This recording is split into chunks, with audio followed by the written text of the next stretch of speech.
ทางยากเนาะทำกรรมหุบเขากับว่าแม่นเนาะที่บ่มีไฟฟ้าบ่มีสัญญาณน้ำสร้างสมัยบูฮานได้นี่เด้โอ้น้ำก็ตื้นๆเลยได้พี่น้องเอ้ยนี่เป็นบ้านบูฮานดังเดิมนี่เนาะ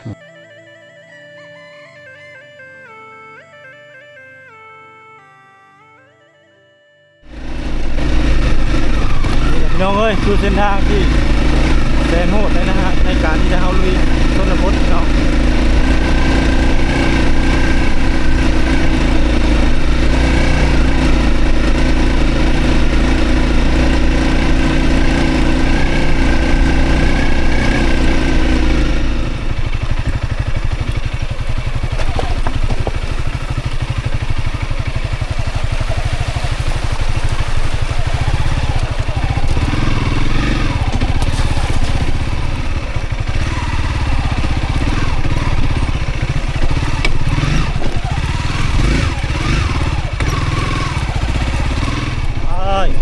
เดินทางต่อพี่น้องผูก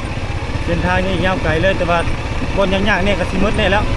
เพราะว่ารถเพิ่นบุกเบิกเข้ามาแล้วซ่อมแปลงทางไปก็คือว่ารถยักษ์เข้าไปได้รถใหญ่ก็ไปได้ท่านผู้ชม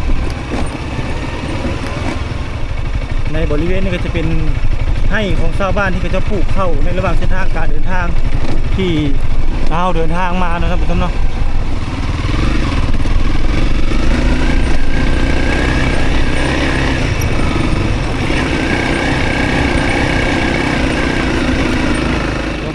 อันนี้คือสุดยอดแห่งธรรมชาติที่สวยงามพี่น้องในระหว่างเส้นทางการเดินทางมาฮอดเขตนี้เนาะกายบ้านกายหมู่บ้านอีกหมู่บ้านหนึ่งทางด้านลุ่มพุ่นมาเนาะเราก็จะมาพบกับภูหัวโล้นอันนี้เป็นภูหัวโล้นป่าที่ถูกฝนเหลืองในสมัยสงครามเวียดนามท่านผู้ชมเนาะนี่แล้วก็จะเป็นภูหัวโล้นมาเลยอันนี้เส้นทางที่เขาจะบุกเบิกไปเขาจะเริ่มแปลงมาแล้วเห็นให้เท้าสัญจรไปมาง่ายนี่เนาะอันนี้ที่แนวเราเห็นแนมไปใกล้ๆนั่นก็คือป่าเข้าไอซีหอมเพิ่งกำลังเล่งขึ้นมาเลยแต่ทางด้านลุ่มเนาะทางก็สบายแน่บรรทุกขี่วิบากไอซีหอมขี่รถเวฟพี่น้องเนาะแข่งกันไปเลยสองไอ้น้องเท้ามือนี่วิบากกับเวฟลุยเป็นลุยเลย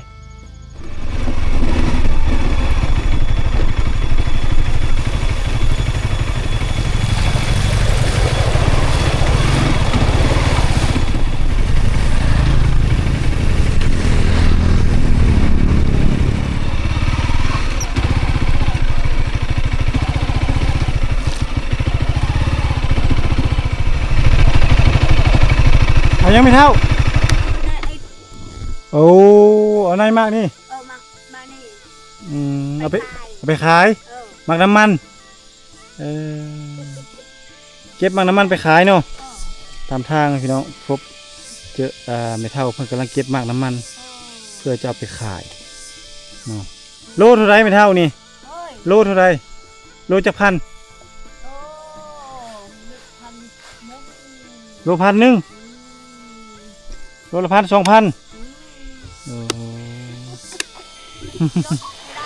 โดยแต่ก็เดินเท่าเด้อละโกลานโดย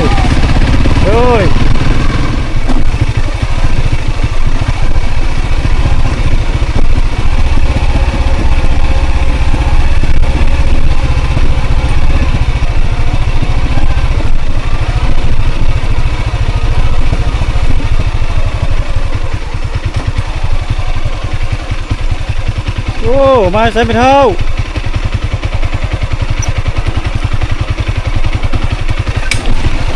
ทางยากเนาะโหดอันนี้ทางนี่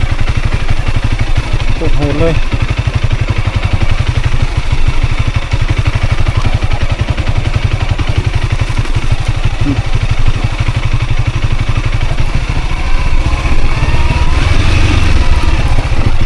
ตัวกามาบุกามาดอก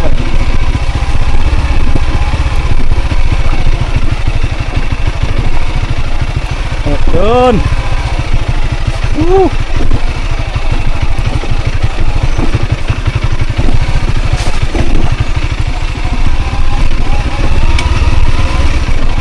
ระหว่างเส้นทางการเดินทางท่านผู้ชมเนาะเรามาเจอ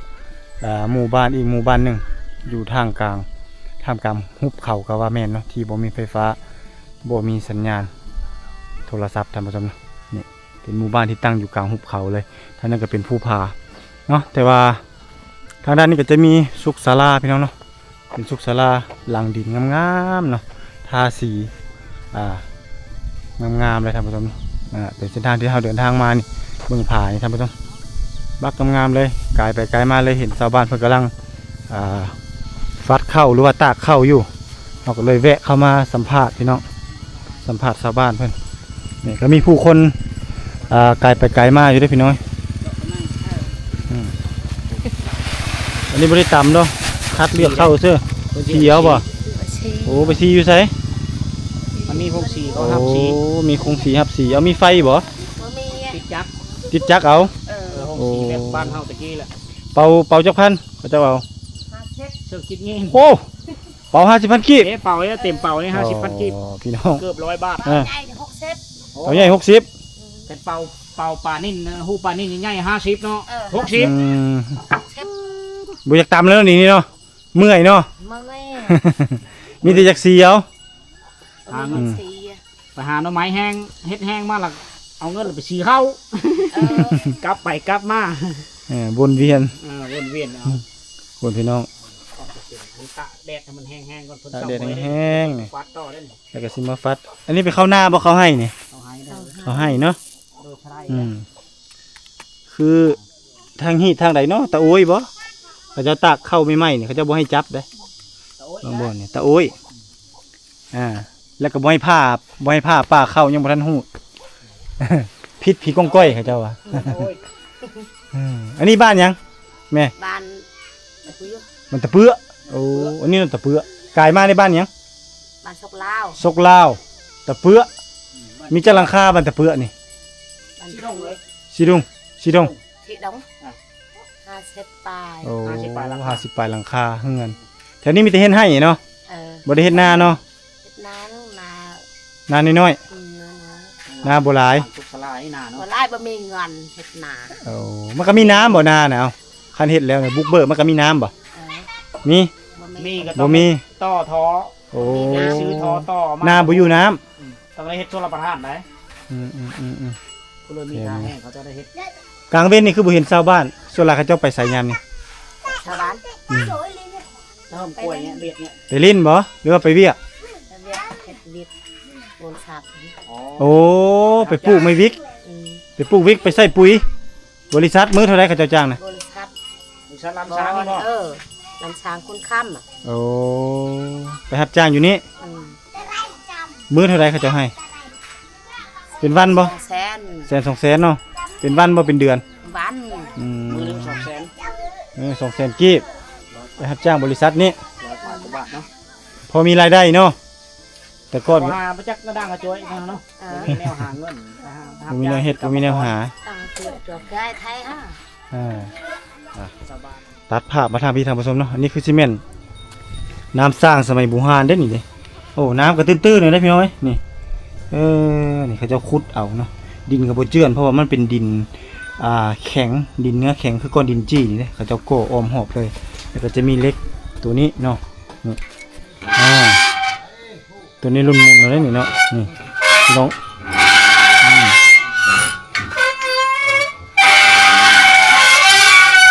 ตักน้ำก็เป็นนี่เนาะมันเป็นนั่นละก็ขึ้นเนาะน้ำใสจริงลิ่งเลยน้ำสร้างหมู่บ้านโอ้คักเนาะโอ้มีกงมาเดอร์ปุ่งนี่พร้อมนี่โอ้ใส่พักอะไรใส่จริงๆเลยอย่างไรตื่นๆเนาะเขาจะมาตักอันนี้คือน้ำดื่มคนจะเอาที่เอาไปมั่งอยู่ที่นี้อันนี้จะเป็นงานวัตถุแล้วสงครามนี่ระเบิดเนาะวัตถุสมัยสงครามแต่สงครามมันมีโว้ยชิ้นชนลูกของรถอันนี้แม่นอันนั้นบ่เปลี่ยนรถบ่นี่พวงมาลัยบ่น่าจะเป็นพวงมาลัยรถอันพิเลบุยีนบ่รถแต่สงครามพุ่นแล้วนะรถแต่สมัยสงครามพี่น้องอันมุนปืนเขานะโอ้แล้วอันพวกปืนใหญ่เขายิงพวกปืนใหญ่เนาะเขามุนอันนี้ก่อนได้หลังจากนั้นเรามาเป็นตัวนี้ปืนใหญ่ยิงย่นเห็นเราอยู่ในชาวบ้านนำมาเป็นนี่แหละตัวบนผลิตเฮ็ดอันหมุนน้ำสร้างพี่น้องเนาะหมุนน้ำเอาขึ้นนี่แหละคือ หมู่บ้านตะเปื้อพี่น้องเนาะนี่บ้านตะเปื้อบ่มีไฟฟ้าเด้อพี่น้องนะบ้านนี้เลยเป็นบ้านบูฮานดังเดิมนี่เนาะนี่บ้านเก่าแก่บูฮานนี่มีประมาณ50 ปลายกว่าหลังคาเฮือนพี่น้องบ่ตุกเคยมาตั้งแต่ 2-3 ปีที่แล้วที่เห็นชาวบ้านเพิ่นอยู่เฮือนหลังนี้ก็พากันตาก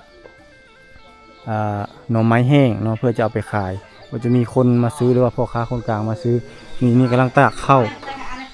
ตากน้ำเฮ็ดแฮวบ่โอ้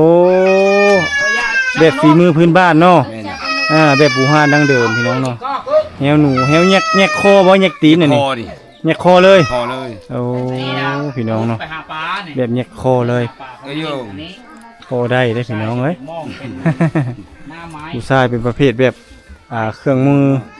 หาหนูบ่หากระไนกระเตกระหอกจังซี่ส่วนผู้หญิงเลยแบบนี้เนาะเวเพิ่นได้นี่เวผู้หญิงอันนี้แม่นซื้อเอาบ่หรือว่าเฮาเอาจากเป่าบ่ซื้อตัวนี้ซื้อเอาในระเบียบอันนี้ซื้อตะโกงไม่ใช่ปูนเอาทักให้เบิ่งแน่เฮ็ดตะเลยไม่ชัดเลยเพื่อสิเป็นตะเลยโอเคบ่ได้เสื้อกี่มั้ยเนาะกิ้วกอเป็นนั้นแบบนั้นไอ้ช่วยบ่ได้เฮ็ดเฮ้อเด้ช่วยตาเฮ็ดช่วยตาอ่อนตะกี่ช่างตาเนี่ยนายช่างเลยคักเนาะเฮ็ดไปนี่เลยมียิงได้เรียกผู้หญิงสิเป็นประเภทสารแบบเครื่องซ่อนปูซ่อนป่าพี่น้องเนาะถ้าเรียกผู้ชายแล้วประเภทแบบเฮ็ดแฮวเฮ็ดแฮวหนูแฮวก็ได้แฮวยังไปในนั้นได้พี่น้องแตกต่างกันบ่ได้ไปใส่เนาะบ่เท่าไปเท่าเนาะโอ้อันหูดเข้าแล้วหรือบ่เกี่ยวเข้าแล้วหรือบ่ยังโอ้กินข้าวไหม้แล้วบ่ยังกินข้าวไหม้แล้วกินแล้วเหรอเนาะโอ้ถ้าแต่ว่าข้าวซุกนี่ก็ไปเกี่ยวบ่เดี๋ยวนี้ยังหรือว่าหูดเอาทางโอ้แถวนี้จะเป็นหีบเก่าของเดิมเนาะหูใส่กระยังนี่เนาะจบใส่กระยังพี่น้องเนาะมาปีนั้นเห็นเจ้าเฮ็ดหน่อไม้ปีนี้บ่ได้เฮ็ดเนาะบ่ได้เฮ็ดปีนี้โอ้ยังบ่ทันได้เฮ็ดได้ปีนี้เนาะเอานี่แหละเฮือนหลังใหญ่กว่าหมู่แหละในหมู่บ้านนี่เนาะแต่เฮือนเขาเจ้านี่จะบ่ได้ตั้งใส่ดินได้พี่น้องจะบ่ได้ตั้งเพราะมันคือบ่ได้ขุดเลยนะเอาอันนั้นใส่เอาเนาะเอาก้อนหินเอาหยังใส่เอาเด้มีรถไถเนาะไว้ในการสัญจรไปมาทางนี้โอ้กูเท่าแล้วตากเข้าแล้วไล่ไก่เนาะไก่มารวยมากอยู่เนาะนี่ต้องมีไม้พี่น้องเนาะมีไม้ไล่ไก่เด้กระด้ง2อันนี้ก็เป็นเพิ่นสารเอาเนาะก็คือหาวัตถุดิบที่หาจากธรรมชาติมาสารเนาะสารแล้วก็ไว้ตากนี่แหละเครื่องปลูกของฝังเพิ่นตากยาสูบก็ได้ตากหน่อไม้ก็ได้นี่ตากเข้าก็ได้กูยามเลยถ้าฝนมาเนี่ยก็ฟ้าวโยฮุบนี่ปุ๊บเลยเนาะนี่ไล่เป็ดไล่ไก่บ่ได้ไปเวียกบ่เท่ามื้อนี้บ่ได้ไปเนาะเฝ้าเฮือนสารกระตากระยังบ่นี่ผู้เฒ่าสลายจะสารเป็นกระตากระยังเป็นนะเฮ็ดยังบ่ได้เนาะให้ลูกให้หลานเฮ็ด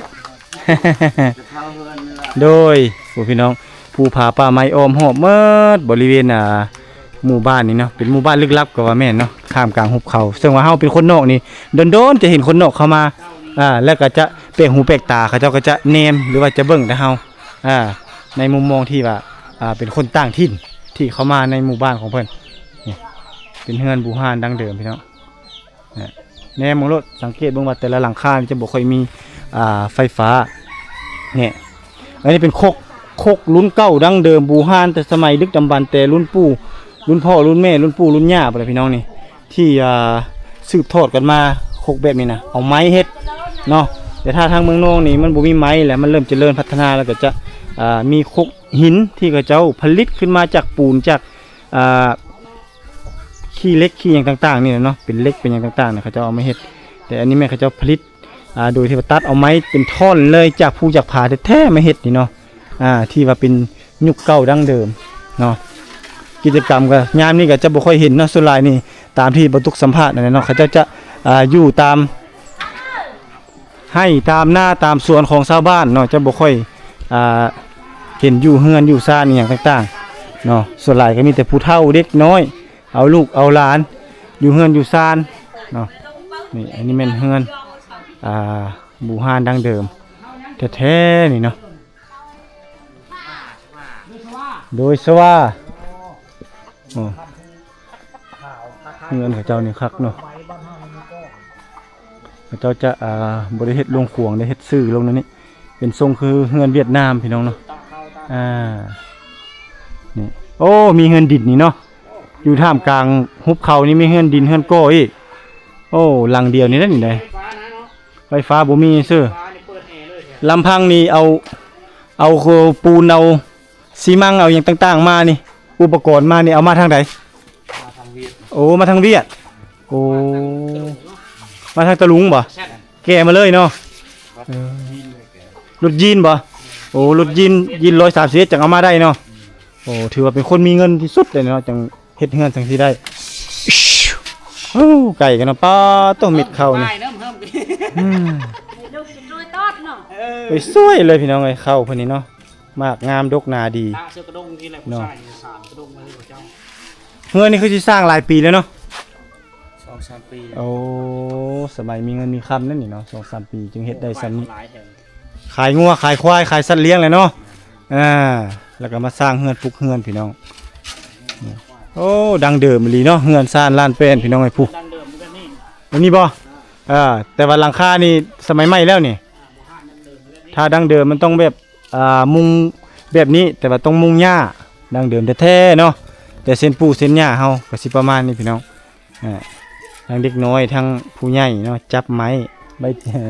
ไล่ไก่พี่น้องเอ้ยเวลาไก่มากินข้าวเพิ่นก็ไล่เนาะนี่ละตามมาเบิ่ง